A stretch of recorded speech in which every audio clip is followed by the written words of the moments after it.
Cape Town's winter rainfall, it started promisingly.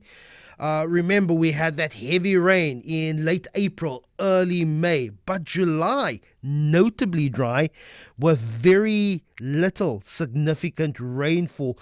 Cumulatively, the rainfall in our catchment area, our main catchment area, the Tweewaterskloof and the Vemershoek dams, it's well behind the exceptionally wet 2023 period, and it may also be slipping behind the 2024-2025. And with the crucial winter weeks still ahead, we're asking whether August and September can maybe make up that deficit, or whether Cape Town is heading for a below average rainfall this winter period. Dr Christien Engelbrecht is a lead scientist for long range forecasting at the SA Weather Service. Christien, really appreciate your time. What does your latest data tell us? I remember you spoke to us late last year saying that the forecast for a winter looks particularly dry.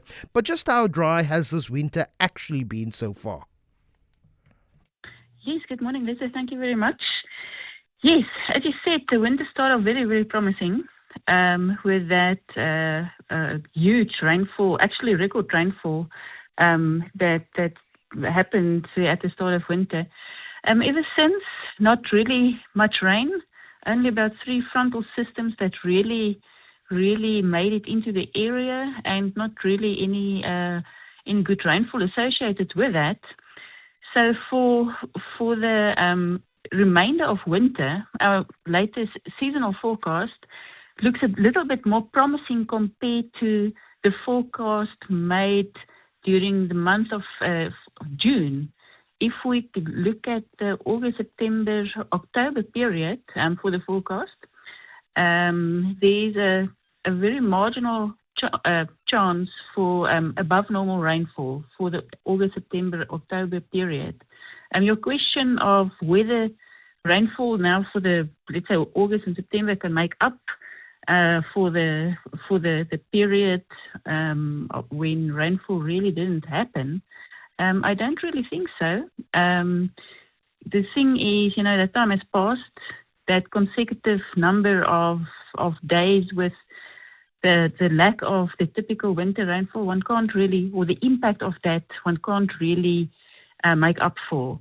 I think in the end, if we're going to look at whether the winter has been above had above normal rainfall or below normal rainfall, that event in the beginning of winter really was quite outstanding. So in the end, I think the season can look better than one experience. Let's say, for example, for the agricultural sector, even though rainfall could end up as close to being normal or above normal, the impact of this really long dry period it can't be undone.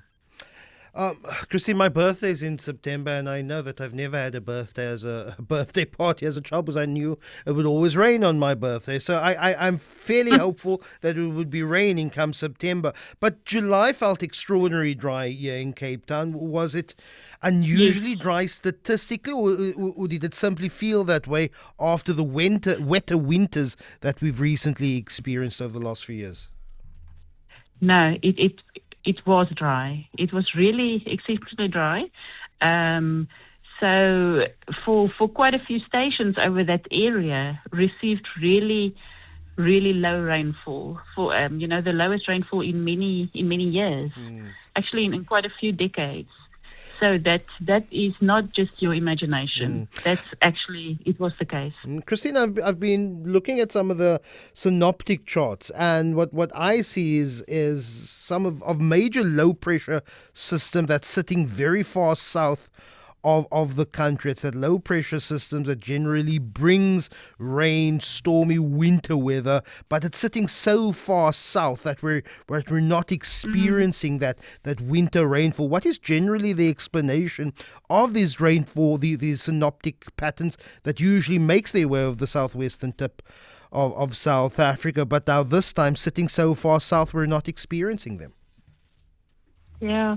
Usually, seasons or dry seasons over those parts of the country where you are usually, the main rainfall season being winter, June, July, August, the main rainfall season, rainfall must come in the form of frontal systems. So what has happened now, so far, except for that first event in the beginning of the winter, is that those frontal system doesn't make it to the land. So, and the reason for that is what we refer to as the Atlantic Ocean high.